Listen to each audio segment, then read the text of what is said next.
और मैं हाथ उठा के ये कहता हूँ, किसी के भी 10 रुपए खा रखे हो, मेरे से 1000 रुपया आके ले जाओ। मैं ऐसा सरपंच नहीं था और ना आगे में रहूंगा। और किसी गरीब का अगर मैं 10 रुपए भी खाता हूँ, वो मेरे लिए पाप है। नमस्कार, आप देख रहे हैं GNA 24। मैं हूं रवि गोस्वामी। चुनावी सफर चला हुआ है पूरे हरियाणा में। एक चरण का चुनाव हो चुका है, दूसरे चरण की तैयारी है और करनाल जिले के बड़सत गांव में हम पहुंचे हैं। ये गांव जिसको एक मंडल का दर्जा दिया गया है, बहुत बड़ी ग्राम पंचायत है और हम पहुंचे हैं इस गांव के जो पूर्व सरपंच थे महेश मलिक जी से आज मिलने के लिए।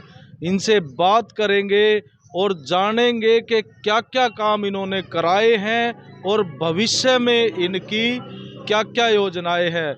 महेश मलिक जी, आपका स्वागत है हमारे चैनल पे। बहुत बहुत आपके चैनल का भी बहुत बहुत स्वागत है, जो कि आपने एक गरीब आदमी की आवाज़ दुनिया तक पहुंचाने के लिए हमारे को समय दिया है। बहुत ही आपका धन्यवाद जी। ये हमारी ड्यूटी है कि एक हम ऐसा माध्यम है कि जो लोगों के सवाल हैं वो अपने नेता से पूछ सकते हैं, हम उनके लिए जरिया बनते हैं और जो नेता हैं वो अपनी योजनाएं, अपने मन की बात हमारे जरिए लोगों तक पहुंचाते हैं। मलिक जी, सबसे पहले आपसे जानेंगे कि फ्यूचर के लिए क्या योजनाएं हैं आपके मन में बरसत के लिए, उसके बाद आपके विकास कार्यों की बात करेंगे। फ्यूचर के लिए तो सबसे बड़ी तो पहले ये प्रॉब्लम आई है कि हमारा जो सफाई अभियान है वो बहुत ही नरम पड़ा हुआ है, क्योंकि 2 साल से हमारे कागज़ जमा हैं। उसके बाद में हमारे गांव की सफाई जो है बिल्कुल ही ऐसी चरमा गई है कि जो हमने कार्य किए थे वो भी हमारे व्यर्थ गए हैं। तो इसलिए मैं पहले घोषणा करता हूं कि सफाई का सबसे पहले मुद्दा होगा। दूसरा, कई दफ़ा गरीब आदमियों की पेंशन नहीं होती, वो भी मुद्दा होगा। और रही बात तीसरा, कईयों की जो है ये एक राशन कार्ड की बड़ी समस्या आ गई है। पहले भी हमने कोशिश करी और अब फुल फ्लैट कोशिश करेंगे कि ये जो राशन का मुद्दा है गरीबों तक पहुंचाने का पूरा कार्य होगा। और तीसरा चौथा ये है कि हम अधूरे जो काम पड़े हैं, कई काम अधूरे रह गए हैं। पहले कोरोना काल में समय चला गया, फिर आंदोलन में चला गया और हमारे विकास जो है अधूरे रह गए हैं। उनको फुल रूप से उनको पूरा किया जाएगा।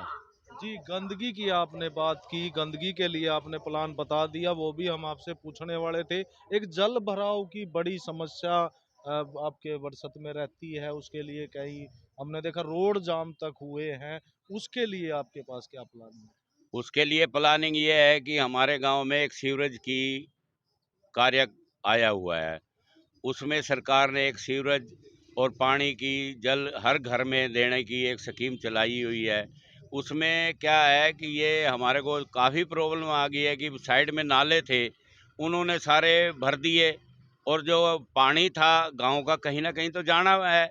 मेरे टाइम में 5 साल में एक दिन भी ऐसा दिन नहीं देखा मैंने जो हमारी सड़क पे पानी था, ना रहा है और ना रहने दिया है। मैंने सर्विस वाले गवर्नमेंट से भी अप्लाई करता था और स्वीपरों को भी कहता था, इन्होंने भी खूब लगन से काम किया। और प्राइवेट भी हम मजदूर लगा के पानी जो है सड़क पे एक दिन भी नहीं रुकने दिया। अब क्या समस्या आ गई है? समस्या सबसे भारी ये आ गई है कि साइड में जो नाले हैं वो बंद हो गए हैं और उसके बाद में ये पानी तो सड़क पे आएगा। जाम भी लगे हैं, जाम के बावजूद रिक्वेस्ट करी है, वो जाम सभी के लिए था।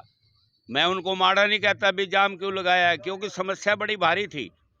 उसके बाद में मैंने ही उसका पानी निकलवाया है और मोटर लगाई थी और आगे भी ऐसा कोई ऐसा अवस्था कर दूंगा कि सड़क पे पानी नहीं रुके। जी, तो आश्वासन आप देते हैं कि पानी का इसका इंतजाम किया। सीवरेज जो डल रहे हैं, उससे कितनी हल होगी ये समस्या? उससे हल ये होएगी कि जो गंदगी का पानी है सारा ईटीपी होएगा, बड़े जोड़ में उन्होंने बनाया है, वहाँ से मोटरें लगेंगी। फिर एक माध्यम में एक जोड़ हो रहा है जो कि मैंने दिया हुआ है इनको, वहाँ होद बनाया जाएगा, वहाँ से भी मोटरें लगा के जो ये कलेड़ी से उरली तरफ नाला जाता है उसमें पानी जाएगा। जी, तो ये हो गई समस्या पानी वाली। उसके लिए भी सरपंच साहब ने बताया कि एक स्कीम जो है सीवरेज की वो गांव में जारी है और फ्यूचर में जो है ऐसी समस्या नहीं आने दी जाएगी। तीसरी शिकायत बरसत से एक बहुत ज़्यादा आती है, इंडस्ट्री आपके पास काफ़ी है, जो वो पानी है केमिकल वाला, उसके लिए कई बार खबरें भी चली हैं। तो उसका इंतज़ाम आपने क्या तो भूतकाल में किया है और भविष्य में आप उसको कैसे मैनेज करेंगे? उसका पूरा ध्यान रखता हूँ, कई दफ़ा उनको रोकता भी हूँ, कई दफ़ा उनके ट्रैक्टर भी अपने घेर में लेके आया हूँ। सड़क पे हाथ जोड़ता हूँ, भाई सड़क पे मत गिरो, अपने ठिकाने पे गिरो। जी, अब गवर्नमेंट ने उनको लाइसेंस दिया हुआ है, जी, उनके लाइसेंस तो मैं कैंसिल नहीं करवा सकता। जी, पानी उन्होंने निकालना है, उनसे रिक्वेस्ट भी करता हूँ, कई दफ़ा ट्रैक्टर भी पकड़ाए हैं उनके, जी, और शिकायत भी ऊपर प्रदूषण वालों को देता हूँ। समय समय पे अपना जो कार्य है वो पूरा करता हूँ मैं, किसी से कोई ऐसी डरने वाली बात नहीं है। जी, आगे भी ईटीपी वो बना रहे हैं, अपनी ईटीपी तैयार कर रहे हैं। हर काम को समय तो जरूर लगता है, जी, मगर समय के बाद में वो अवस्था कर लेते हैं। जी। तो भविष्य में आप ऐसा आश्वासन लोगों को दे सकते हैं कि ये केमिकल का पानी ऐसे खुले में नहीं बहेगा? ये केमिकल का पानी मैं दावे से कहता हूँ, पहले भी कंट्रोल किया और आगे भी कंट्रोल करूँगा।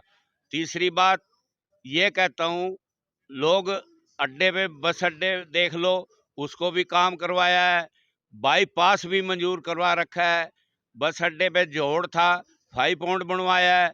लोग बाग तो सवाल उठाते हैं, अगर विकास कराएंगे, किसी का नुकसान होगा, किसी का फायदा भी होगा। जी, अगर एक का नुकसान होता है तो 10 का फायदा होता है। जी, तो बस अड्डे पे पुरानी फोटो भी मेरे पास पड़ी हैं, जी, जहाँ की गंदगी के ढेर लगे हुए थे। जी, आज वहाँ ट्रैफिक खड़ी होती है, साफ सफाई का विशेष ध्यान दिया जाता है, मगर लोग रुकते नहीं हैं। जी, इस पॉइंट को क्या करूँगा वो मेरे दिल में है, एक साइड में पॉइंट बना दूंगा। हाथ जोड़ के रिक्वेस्ट करूँगा, इस पॉइंट पे गंद गिरा करो और वहाँ से उठवा के इसको वहाँ साइड पे ले जाऊंगा। और ये जो गंद अभी फैला पड़ा है, हाँ, इसको एक इसकी एक निश्चित जगह आप निश्चित जगह बना के दूंगा, जी, सभी को बना के दूंगा। जी, क्योंकि 5 साल का समय, 2 साल तो हमारे वैसे बेकार जी, चले गए, 1 जी, साल हमारा शुरुआत में कोई पता नहीं होता, 2 साल में हमने कार्य किया, इतनी धर्मशालाएं बना दी हैं हमने, पीएससी बनवा दी है, मंडी भी चेंज करवा दी है, और भी नाले नूड़े उरे पर काफी काम करवा दिए हैं, जी, जो आज लोगों को दिखाई नहीं दे रहे। क्यों नहीं दिखाई दे रहे? कि 2 साल हमारा जो है वेस्ट में चला गया, कागज दे दिए सरकार ने, लेट लेट करवा दिए हमारे ये इलेक्शन। जी। तो इसलिए हम उससे माफ़ी मांगते हैं, पब्लिक से भी मांगते हैं, और इसी तरह का आगे कार्य ऐसा कोई नहीं होगा जिसमें कि हम कोई कार्य रहने देंगे। तो आपका कहने का मतलब है, ये जो 2 साल चुनाव लेट हुआ है, आपकी जो पावर थी खत्म हो गई थी और जो आपने किया था वो कहीं ना कहीं खराब हो गया। हाँ, बिल्कुल खराब हो गया। आप हमारे जगह पे आए हो, यहाँ देखते हो एक लंगर की अवस्था हुई है। जी, कोई दारूबाज यहाँ हमारे में नहीं मिलेगा। जी, अब लोग दारू पे पूरे दावे ठोकते हैं, हम युवा दावे ठोकते हैं, युवा को नशा मुक्त कर देंगे, हम ये कर देंगे। अरे यार, कैसे ही नशा मुक्त कर दोगे तुम? तुम खुद ही उनको डुबो रहे हो, ड्रामों के अंदर डुबो रहे हो। नशा मुक्त कैसे कर दोगे उनको? और बच्चों का 10-10 साल में देखता हूँ पौवे हाथ में लेके घूमते हैं। जी, कैसे उनका भविष्य ठीक कर दोगे आप? तो इसलिए मैं तो सभी के आगे ये रिक्वेस्ट करूंगा, भाई दारू ना दो। जी, और खाने की बहुत चीजें हैं, बहुत ही चीजें भगवान ने बनाई हुई हैं, ऐसी बनाई हैं कि घर में हमारी बीबियां, बहनें, माताएं काफी बैठी हैं, जी, जिनको जाके बच्चों को दो, उनकी बीवियों को माताओं को दो। लोग जो दारू पीते हैं उनकी बीवियों को कुछ बांटो। जी, जी, इतने बांटने वाले हो, कुछ एक मकान बांट दो, कोई जगह बांट दो, जी, उनके सूट सिलवा दो या कुछ और दे दो जी, जी, जो कि आपको याद करे। और उनके बच्चों को 10-10 साल वाले को पौए बांट रहे हैं और इतना नुकसान गांव में कर रहे हैं। मैं तो हैरान हो गया हूँ सोच सोच के, भी ये पानी की तरह जो शराबें चला रहे हैं, तो ये मेरा भाई मत चलाओ इसको। तो आप इलेक्शन में पूरा विरोध दारू का जो बांट रहे हैं कर रहे हैं? मैं पूरा विरोध कर रहा हूँ। मेरे पास एक भी आदमी कोई कह दे कि एक पौआ भी बाबा से लेके आया हूँ, मेरा नाम बाबा रखा हुआ है, मैं जी। अगर बाबा हूँ जी। तो मैं इसका विरोध कर रहा हूँ। जी। और आपने देखा है कि लंगर की किस तरह अवस्था की गई जी, है। जी, ये अपने आप में एक हाँ, अच्छी पहल आपने बस। की है। तो जैसे पीछे आप सरपंच रहे या भविष्य में आप सरपंच बनते हैं, नशा इलेक्शन की प्रॉब्लम नहीं है, इलेक्शन के बाद भी आज का युवा नशे की तरफ जा रहा है। तो पहले आपने क्या कोई योजना बनाई है या भविष्य में कोई ऐसी योजना है कि युवा नशे से बच सके? पहले तो इन ठेकों को 1 किलोमीटर निकालूंगा, जी। दूर ही निकालूंगा, जी। गांव में नहीं रहने दूंगा। दूसरी अवस्था ये बनाऊंगा कि सफाई अभियान का पूरा सारे कार्य छोड़ के पहले गांव में सफाई अभियान चलाऊंगा। जी। पहले भी काफी चलाया है, जी। मगर 2 साल में हमारे को ये इसलिए है कि हमारे कागज नहीं थे। जी। मैंने तो बगैर सरपंची के भी कई कार्य चलाए, कई जाड़ लगवा दिए, कईयों के ट्राली ट्रैक्टरें चला के, खुद अपना ट्रैक्टर ट्राली चला के मैंने सफाई कराई है। जी। जी। एक जी। माँ ग्राम है, चारों तरफ गंद पड़ा होता है। जी। मैंने तो इतना कार्य किया है, 40 साल का रिकॉर्ड जो है इस कार्यकाल में तोड़ा है। जी, जी, जी। एक कार्यकाल आप पूरा कर चुके हैं और आने वाले सरपंच के आप उम्मीदवार हैं। नशे से बचने का एक तरीका हो सकता है खेल, और ये इतना बड़ा जो है ये ग्राम पंचायत है, मंडल का दर्जा दिया गया है। एक स्टेडियम अगर इस गांव में हो जाए, उसके बारे में आपने प्रयास किया या आप करेंगे? देखो, पहले भी कोशिश कर रहा हूँ। जी। सबसे बड़ी प्रॉब्लम क्या है कि हमारे गांव की जो पंचायती है जी। वो है नहीं। कई विरोध करते हैं कि 200 किले पड़े हैं, मैं निकालूंगा। अरे यार, कागजों में तो है नहीं, मतलब आप वो निकालोगे कैसे? है नहीं। बिल्कुल नहीं है। मैं एक सरकार से अनुरोध करेंगे भाई कोई हाँ, ऐसी जगह दी जाए जिसमें कि सरकार स्टेडियम बन से सके। मैं खट्टर साहब से भी मिला था, उनको भी कहा था, मैंने अपनी तरफ से लेटर भी लिखा था, जी। भाई हमारे खेल का मैदान नहीं है, जी। हमारे को कहीं ना कहीं लड़कियों का कॉलेज दिया जाए। जी। तो जब मैं कोशिश कर रहा हूँ तो इसकी भी अवस्था जरूर करवाऊंगा मैं। आने और वाले प्लान। आने वाले प्लान में नशा मुक्त बनाना है मैंने। मैं खुद नहीं पीता, मेरे बच्चे नहीं पीते, मेरे अड़ोसी पड़ोसी नहीं सरकार से भी पीते। अनुरोध करेंगे कि ये ठेका यहाँ ना पड़े। जी। लिख के देंगे पंचायत की तरफ से। पंचायत की तरफ से विरोध करूंगा जी। और इस ठेके को 1 किलोमीटर दूर निकालूंगा। जी, भविष्य के लिए और क्या योजनाएं आपने बरसत के लिए सोच रखी है जो लोगों को जानना जरूरी है? देखो, काम बहुत किए हैं। जी। बाईपास की है। बाईपास की है।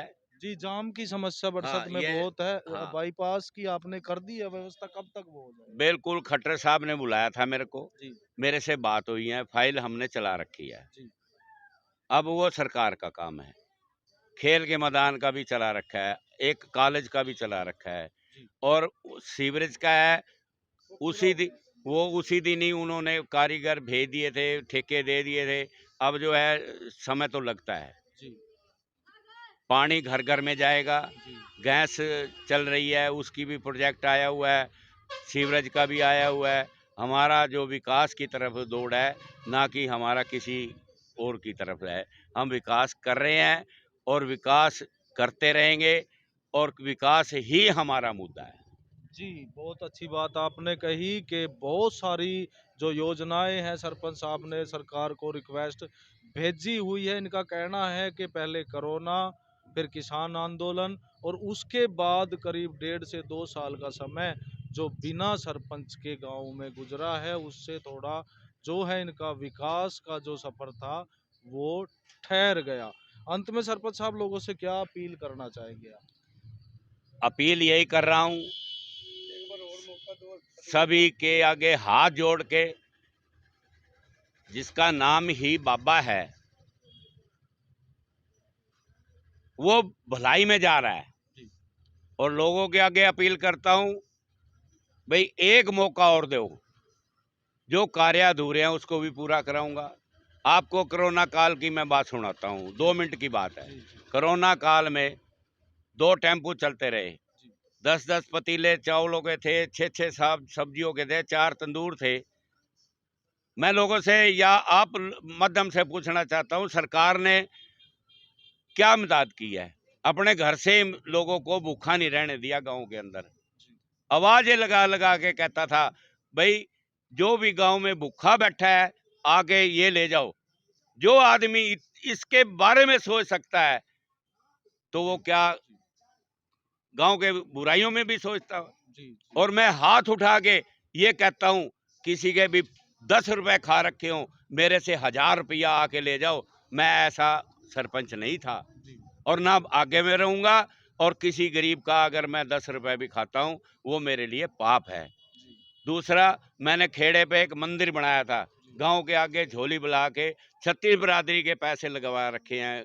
वो मंदिर जाके खेड़े पे देख लो, वो शिवजी महाराज का मंदिर बना रखा है, ना किसी और का नाम बना रखा है। जी जी बहुत हमारा महान। धार्मिक काम है, धार्मिक में ही रहता हूँ जी और जी इसीलिए मेरे को बाबा लोग कहते हैं। जी बहुत बहुत महान कार्य आपने कोरोना में लोगों की मदद की, इसके लिए आप बधाई के पात्र हैं। एक आखिरी सवाल, एक आरोप आपके ऊपर लगा था, अखबार में भी खबर छपी थी कि एक चौपाड़ का पैसा आया लेकिन वो बनी नहीं है, उसके बारे में आप क्या सफाई देंगे? चौपाट का पैसा मैं खुद कहता हूँ, एक लोढ़ा तोमर जी एक ही बरादरी है। जी बिल्कुल। एक दफा लोढ़े का आया, एक फरी तोमर के आया। जी मेरे कागज बीडीओ साहब के पास पड़े हैं, सरकार के पास पड़े हैं। जी उसकी एमबी चेक करवा के देख लो। जी अगर कागजों में पैसा ना लगाओ तो मैं उसका गुनाहगार हूँ। एक पाल चौपाल है, एक गडरिया चौपाल है, जी वो एक ही है। जी गडरियों का नाम लिया, कहने लगे जी पाल चौपाल का मंगाओ, जी वो एक ही है। जी उसकी भी एमबी चेक करके मैं दावे से ठोकता हूँ, अगर एमबी चेक करवा के देख लो जाके, जी अगर उसमें कुछ खाया होता तो मेरा बकाया ना निकलता। जी मैं नील बटा नील बैठा हूँ, जी मेरे कागज जाके कोई भी माई का लाल चेक करवा सकता है, पढ़ा लिखा। जी आज मैं इलेक्शन लग रहा हूँ तो अपने दावे के और सेवा के भाव से लड़ रहा हूँ। जी तो और क्या आश्वासन आप लास्ट में लोगों को दे सकते हैं कि भविष्य में आपको ये और सुविधाएं मिलेंगी? मैं लोगों को ये कहता हूँ, मत अफवाहों पे जाओ, दारू मत पियो किसी की, और चेहरा देख के वोट दो। ऐसे मत बिलगला रहे हैं, कोई कुछ कह रहा, कोई कुछ कह रहा है। मैं सभी से अपील करता हूँ, गरीब आदमियों से रिक्वेस्ट करता हूँ और गांव वासियों से भी रिक्वेस्ट करता हूँ, भाई चेहरा देख के वोट दो। दूसरी बात, मेरे गांव में आखिर इतना बड़ा गांव है, कोई ना कोई घटना तो घटी रहती थी, जी लड़ाइयाँ भी जी होती थी और भी कई कार्य होते थे। मैंने जिंदगी के अंदर कोई भी वहाँ सजाए याफ्ता नहीं होने दिया, सभी फैसले यहीं गांव में करता था। जी बहुत अच्छी बात आपने कही कि कोई भी मामला थाने में रजिस्टर्ड नहीं होने दिया ना। आपने, और आपने सारे मामले गांव में ही निपटाए। तो हमारे साथ थे बरसत गांव के पूर्व सरपंच महेश मलिक जी। अपना चुनाव निशान आप एक बार लोगों को बता। मेरा चुनाव निशान सिलाई की मशीन, हर घर में वो सिलाई करती है। और इसी तरह ही लोगों के अंदर अपील करता हूँ, भाई जिस तरह ये एक दूसरे को जोड़ती है ना, इसी तरह दोबारा नंबर ले दो और आपकी सेवा में खड़ा रहूंगा 24 घंटे। जी तो आप लोगों से अपील करेंगे कि इस खबर को देखने के साथ साथ शेयर जरूर करें, ताकि आप लोगों के जो सवाल थे उनके जवाब जो है सरपंच साहब ने बड़ी बेबाकी से दिए, और अपनी जो योजनाएं हैं, अपनी जो बात है, उन्होंने बड़ी सफाई से रखी है। जी सरपंच साहब। आने वाली 12 तारीख को सभी निशान भूल के सिलाई मशीन पे इतने बहुमत से मेरे को जिता दो। इतने पहले भी आपने सबसे ज्यादा मार्जिन में जिताया था, अब भी रिक्वेस्ट कर रहा हूं सभी के आगे कि उससे भी बढ़ के सहयोग दो, जैसे कि मैं गांव राम को सहयोग देता रहा। जी तो जो अपनी बात थी इन्होंने रख दी, जो हमारे माइंड में आपके मुद्दे थे हमने सारे सवाल सरपंच साहब से पूछे। अगर और भी कोई मुद्दा आपके माइंड में है बरसत गांव को लेकर तो आप कमेंट करके उस मुद्दे को जरूर लिखें। अगली मुलाकात में हम सवालों में उसको शामिल करेंगे। आप बने रहिए GNA 24 के साथ। मैं हूं रवि गोस्वामी, आज बरसत से।